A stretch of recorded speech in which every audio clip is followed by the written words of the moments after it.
They told you that Erika Kirk was continuing Charlie Kirk's legacy, and the truth is she's not. Right when Charlie started questioning a specific nation, they took him out. Almost like they just wiped it away, because he was getting too close to the truth. Erika Kirk, the grieving widow who never once smudged her dark eyeshadow, now says the show will go on, and she forgives him. She forgives the man who we know isn't even probably the guy. And guess what? Her father worked for Raytheon's Israeli division. This isn't Charlie's legacy. And here's what we're not supposed to talk about. There is no coroner's report, no church funeral. Comes wrapped in whispers, screenshots, and a courtroom hush. And we're only here to unpack the chatter. We're not saying any of it is proven. We're saying the internet won't stop talking.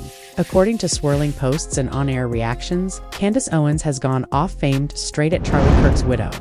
Erika, the timeline fans are piecing together, feels like a reality TV cliffhanger. They're asking why the trial sits under one of the strictest gag orders anyone's seen, why creators keep hinting at receipts, and why Erika's sudden rise inside the organization has become the center of a storm. Supporters insist she's holding the line during chaos. Critics claim without verified proof that she was quietly steering decisions all along. Emotions ran high the moment Candace teased new details, and the fandom split overnight.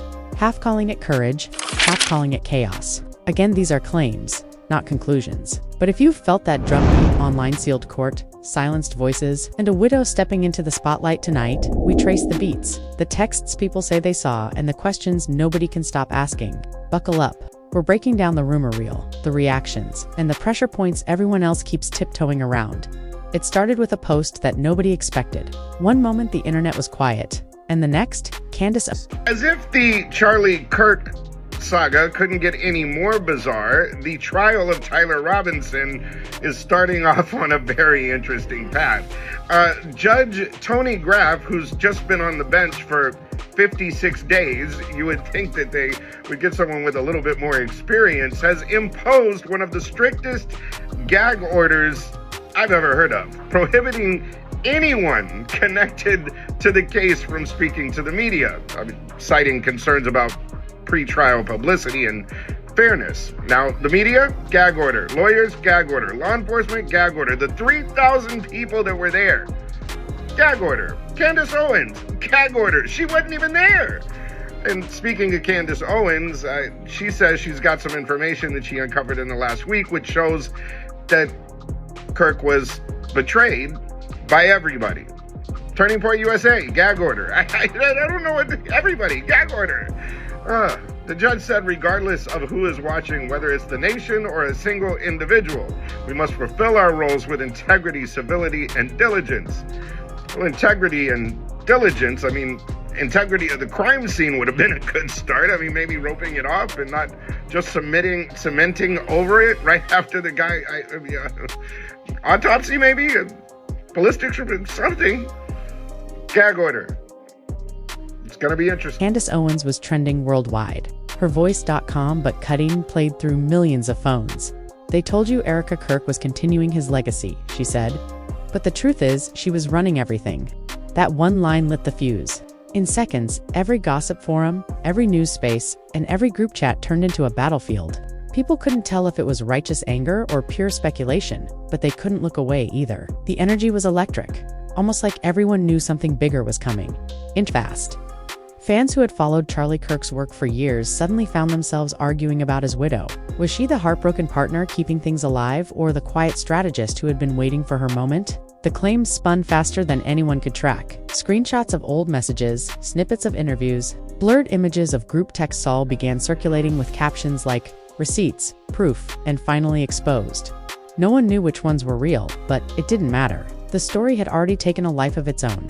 Candace's name had always carried weight. People were used to her boldness, but this time it was different. She wasn't just talking politics or media bias, she was naming names, connecting dots and raising questions that made even her fans nervous. When someone has too much control, she said during her live stream, you have to ask who gave it to them. Hey, can I ask a question? It's maybe off topic. How did your mom choose Phoenix? So she chose to move to Phoenix from Ohio because there was more of an opportunity for a female business owner out here, especially from the standpoint of she was getting involved with the government, so Homeland Security and Department of Defense. And so she had other business partners that were out here that were already in that industry. family, even one that was a mentor of hers. So it was really convenient to be able to come all together in one place to really have that. But my father ended up moving out here as well because my grandparents had a home out in Sun City. And so it took a little bit to get everyone out here. It took several years, but by that time, everyone was out here. So we had a little bit to them. That line echoed across social feeds. Clips of her show piled up in the algorithm, each one more dramatic than the last. One commentator even said it felt like a reality TV season unfolding in real time, as reactions poured. I know how Erika and Charlie met. Do you want to know how they met? Okay, let's find out. So if you ask him, this is the typical husband-wife. Like the husband has a very Spark Notes version, condensed, and then the woman has the longer, more meandering version. So I'll try to blend the two. But the interesting point is that year, that was in August. In May, I had taken a pilgrimage with my mom to Israel. And my whole intention of that trip was to find my future husband. If there was a hole in a rock anywhere to put a prayer, and those of you who've been to Israel, you know, the Wailing Wall, all the different places you can stick a prayer on a little piece of paper, that was me. Like, had a piece of paper everywhere. And so I usually don't tell this part because it's very intimate, but I feel like I should. Bloom where you're planted, right? There's only a few flights out at the night in Israel back to the States. And so I was standing there at the ticket line and there was... in. The emotional stakes grew. Some of Charlie's old friends publicly defended Erika, saying she'd been through enough pain already. One wrote, "She's trying to honor him, not exploit him," but others weren't so forgiving. "The timing is too perfect." Another post read, "You don't rise that fast unless someone opens the door for you." What had started as whispers about a leadership transition had now become an avalanche of speculation. Meanwhile, the courtroom scene was just as mysterious. The trial surrounding Charlie's case was locked tight, sealed from the public eye. No cameras, no leaks, no media notes, just silence. That silence became its own character in the drama. Fans online described it like a curtain that refused to lift. What are they hiding? One viral tweet said, "Why is everyone under gag order?" Even though those questions had no official answers, they fueled the suspense, like gasoline on fire. Then came the moment that shifted everything. Candace released what she called a snippet that shouldn't exist. A screenshot of a text thread allegedly from someone close to the organization. In it, a message read, "She's already taken over the meetings. Nothing moves without her approval." That was all it took. Within hours, news outlets were running segments about the alleged power struggle inside Turning Point. Creators broke down There's no question proof that Candace Owens has nothing to do. She would be in a perfect world if they didn't have this. What I already know was a very quiet breakup where she got too rabbit hole for him. She would be the logical heir to the TPUSA throne, but she's not. And now she's not even invited. Correct. So this is so their divide is. Wait a minute, not invited meaning she's not even there. Yeah, she's not there. One of the names. Wait, you don't think she'll be at the funeral? No. That's not the funeral. The heir to okay. Every sentence, every emoji. Even though Candace clarified she wasn't confirming anything, the way she told the story made it sound too personal to ignore behind the camera lights in the tweets. Emotions were running high. Insiders whispered about loyalty tests, boardroom shouting matches, and late-night calls that ended with tears. One anonymous source claimed there had been an emotional split between Candace and Charlie long before his passing. Something about creative direction and donor influence. Whether that was true or not, it painted an image of unresolved tension that made the audience hungry for more. Erika's public appearances became their own kind of show. She looked poised, graceful, and calm while addressing crowds. And that composure became another talking point. Some praised her strength while others said it felt rehearsed. In one clip from a charity gala, she smiled softly when asked about the rumors. "I'm just focusing on honoring Charlie's work," she said, her tone. But I want to take the start of this show to address some of the things that have been going around on public, namely about a group text chain that has been made known and released by Candace Owens. And I just want to address it head on because, that was a screen grab that I had shared with people. So it is authentic. And I want to go into it because I actually am really excited. Tone steady, but that line meant to cool things down only heated them further. Honoring or controlling. Someone captioned it. It went viral again. Candace quotes critics accused her of exploiting grief for clicks, but her defenders saw her as the only one brave enough to say what others wouldn't. She's asking questions. Everyone's afraid to ask, one fan commented. If she's wrong, prove her wrong. That challenge hung in the air like a dare. And in a landscape where silence felt suspicious, every unanswered question became proof of something deeper.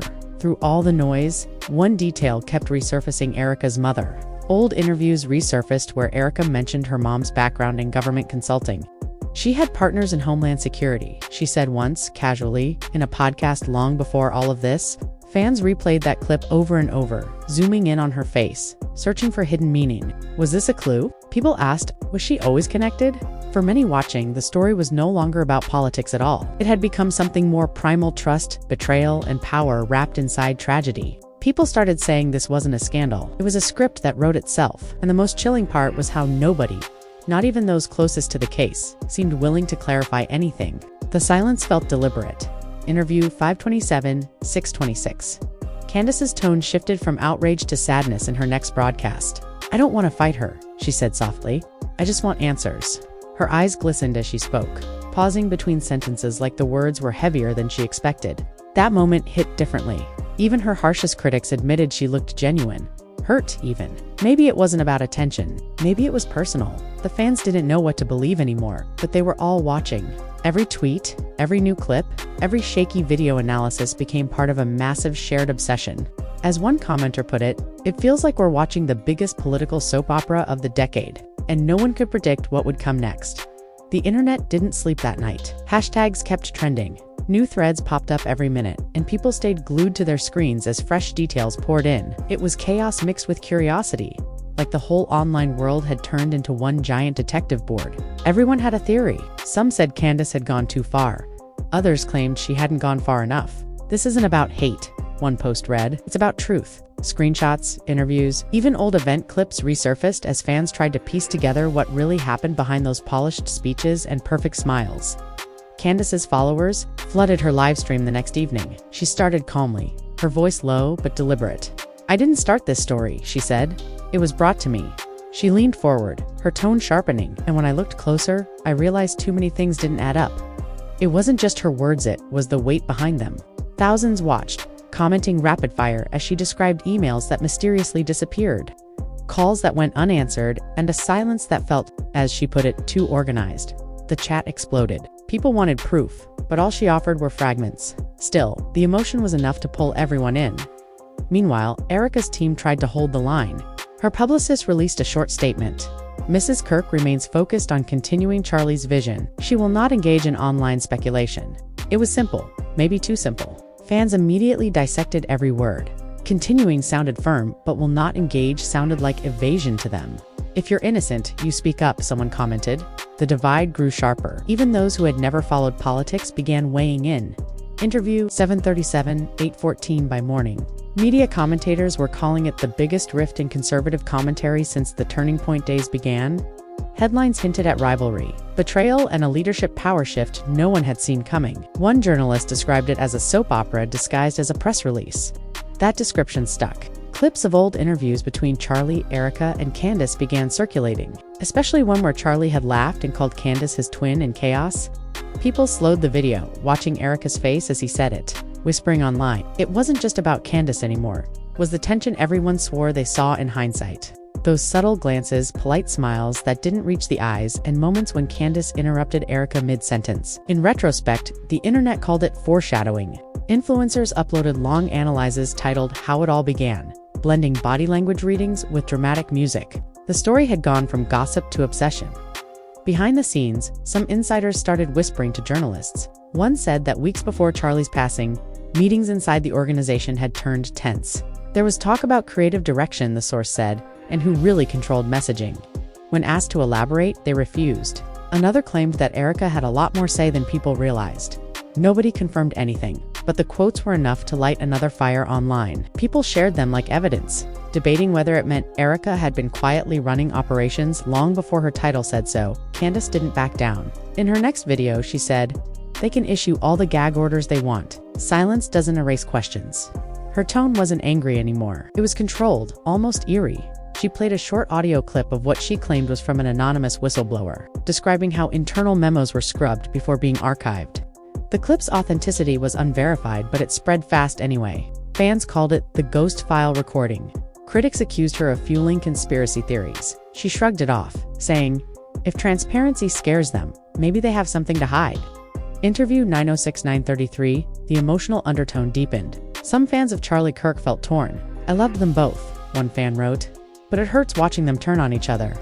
That single comment got over 50,000 likes. It captured exactly what everyone felt. Strange sadness under all the noise. These were people who had once stood together on stage, laughing, sharing inside jokes, now separated by accusations that nobody could fully prove or disprove. As the case around Tyler Robinson continued in total secrecy, the mystery only thickened. Reporters were kept blocks away from the courthouse. "We can't even confirm who's testifying," one journalist complained on air. People began connecting that silence to Candace's claims. "They're hiding something," fans said. "It's all too convenient." Erika's name trended again, this time alongside words like cover-up, power grab, and honeypot. It didn't matter that none of it was verified. The story was too addictive to let go, and then came the twist nobody saw coming. During an interview on a podcast unrelated to the controversy, an old friend of Charlie's casually mentioned, "He once told me he felt surrounded by people who wanted his spotlight." It was meant as a harmless reflection, but fans clipped it, captioned it, and spread it like wildfire. He knew. People said he saw it coming. Once again, the speculation snowballed. Late that night, Erika finally broke her silence, not through a press conference, but through a soft 10-minute video she posted online. The lighting was warm, her tone steady.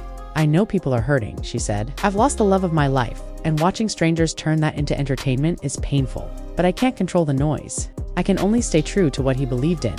She didn't name Candace directly, but everyone knew who she meant. The comments section turned into a war zone. Half of them said she was brave. The other half said she was performing too polished, one wrote. To calm, Candace reacted hours later with a cryptic post. "Truth doesn't need lighting or scripting." 3 sentences. No hashtags, no tags. Just that. It was the digital equivalent of throwing gasoline on embers. Fans lost their minds. Within minutes, screenshots of both women's posts filled every timeline. Podcasts were dedicated to decoding their feud. One radio host summed it up perfectly. "It's like we're watching 2 queens play chess and neither's willing to fold." In private groups, insiders hinted that the boardroom inside Turning Point America had split into factions, some loyal to Erika's leadership, others quietly backing Candace's comeback. The organization's silence only made things worse. Everyone was guessing, no one confirming. And yet, through all of it, one question hung in the air like a ghost. If Candace was wrong, why wasn't anyone refuting her? That silence, intentional or not, became her biggest weapon. Each unanswered accusation added tension each day. Without clarity fed the storyline. Fans described it as the calm before a storm. They didn't know that the next few days would only make everything even more explosive by the next week. The story had reached a fever pitch. Every major commentary channel, podcast, and online outlet had something to say. Candace versus Erika became the headline of the week. The tone had shifted completely. What started as suspicion now felt like an outwar for narrative control. Neither side was backing down, and both were gaining followers faster than ever. Some viewers even joked it felt like the finale of a reality show, except no one knew who was telling the truth. Candace opened her next stream with an intensity that caught everyone off guard. The screen went black. The chat scrolled faster than anyone could read, and then her voice broke through, steady and unshaken. "They told me to stop," she began. "They told me to walk away before I got hurt. But I can't unsee what I've seen." Her words dropped like stones into still water. She didn't raise her voice. She didn't need to. Every pause carried weight. She claimed she had received new information messages that allegedly showed how decisions inside Turning Point were being made months before Charlie's passing. "He wasn't the one calling the shots anymore," she said quietly. Not in the end. People leaned closer to their screens, drawn in by the tension. Again, there was no direct proof, but the way she told it felt cinematically. She was reading from a diary no one was supposed to find. Fans began posting side-by-side timelines, dates of Charlie's last events, Erika's earliest leadership meetings, and even Candace's public statements leading up to their fallout. The connections were speculative, but they painted a story that people wanted to believe. It didn't matter that much of it was unverified. The drama felt too real to dismiss. Erika's camp responded subtly. One of her close colleagues appeared on a morning show, defending her reputation. "Erika is grieving and leading at the same time," she said. "She didn't ask for this fight." But that interview backfired almost immediately. Viewers dissected every facial expression, claiming the spokesperson hesitated too much when asked about the board's donor pressure. "Did you see that twitch?" Someone tweeted, "Liars always blink faster." Within hours, that clip went viral with over 1 million views. Truth or not, the internet had decided to play judge and jury. Inside the organization, whispers grew louder. A leaked internal email, authenticity uncertain, began circulating online. It mentioned urgent restructuring and donor communications. Candace's supporters jumped on it instantly, calling it the smoking gun. Her detractors called it a fake. But by then, perception had already hardened. People were choosing sides not based on evidence but on emotion, and the emotional weight was heavy amid all of it. Old footage of Charlie resurfaced clips of him laughing, preaching, shaking hands. Fans commented that it felt eerie now, as if every smile hid something deeper. One line from an old podcast became the centerpiece of countless videos. "Trust is fragile," he had said. "Once it cracks, everything falls apart." Those words hit harder now, echoed across screens as people replayed them like prophecy. Candace, meanwhile, dropped another twist. In an exclusive interview with a smaller independent outlet, she hinted that she had spoken to someone very close to Charlie's inner circle. According to her, that person had warned him months earlier that someone inside wanted control. She didn't name names, didn't show proof, just let the statement hang in the air like thunder waiting for lightning. It worked. Her followers erupted with new theories, drawing diagrams and voiceover timelines like digital detectives. Every minor update became breaking news, but not everyone was celebrating her boldness. Critics accused her of exploiting grief for engagement. "This is entertainment to her," one commentator said. "It's tragedy dressed as content." Candace fired back in a later stream, her tone suddenly raw. "You think I wanted this?" she asked. "I cared about him. I cared about what we built. I'm not here to destroy anything. I'm here because something doesn't make sense." Her voice cracked for the first time, and that single moment shifted the audience again. People who had doubted her started rethinking. They saw emotion, not manipulation. As the tension escalated, more surprising alliances began to form. A former board member, long quiet, posted an ambiguous message on social media. "Sometimes silence is louder than truth." No names, no context, but fans connected the dots immediately. They took it as silent support for Candace. Within minutes, that message had over 500,000 shares. Even celebrities outside the political circle started weighing in, calling it the biggest influencer feud, hiding inside it. Erika, on the other hand, stayed calm and quiet. Her silence only deepened the mystery. She continued attending charity events, wearing her signature dark tones, always composed. Reporters tried to question her about the claims, but she simply smiled and said, "I respect the legal process." Her refusal to take the bait became its own kind of statement. Some saw dignity, others saw deflection. As the noise reached its peak, one unexpected moment took over every feed. During a live event, a member of the audience shouted, "Candace was right." Erika froze for a fraction of a second before regaining her composure. That brief reaction, just a blink, was captured, looped and analyzed endlessly. "That look," people said, "that's guilt." Yet others argued it was just shock. Truth drowned in interpretation. The more time passed, the more blurred the line between fact and narrative became. Every player in this story had become a character. Candace was painted as the fearless whistleblower, Erika as the enigmatic widow, and the organization as a house of secrets. It didn't matter who was right anymore. The audience was hooked on the drama. What no one realized was how deep it had cut the people involved. Friends who once shared stages no longer spoke. Mutual contacts avoided calls. Even fans began fighting among themselves, blocking and reporting each other over differing views. It wasn't just a scandal anymore, it was a cultural event. Everyone had picked a side. Then came a late-night post from Candace that felt almost like a confession. "Sometimes I wish I never saw what I saw," she wrote. No explanation followed. That post was retweeted tens of thousands of times, spawning another round of speculation. What did she see? Was she bluffing, or had she truly uncovered something that changed her forever? Nobody knew. But one thing was certain, this story wasn't close to ending. The next morning, the storm didn't commit, evolved. Every news outlet that had stayed cautious up until now finally jumped in. Headlines used careful phrasing like alleged feud. Ongoing speculation and claims continued to surface. Yet behind those cautious words, there was a current of drama no one could resist. The feud had become too big to ignore. Interviews, think pieces, and fan-made documentaries flooded the internet. Even late-night hosts made vague jokes about influencers turned investigators. What began as rumor had turned into a full-scale digital spectacle. Candace Owens, ever defiant, posted one line that reignited everything.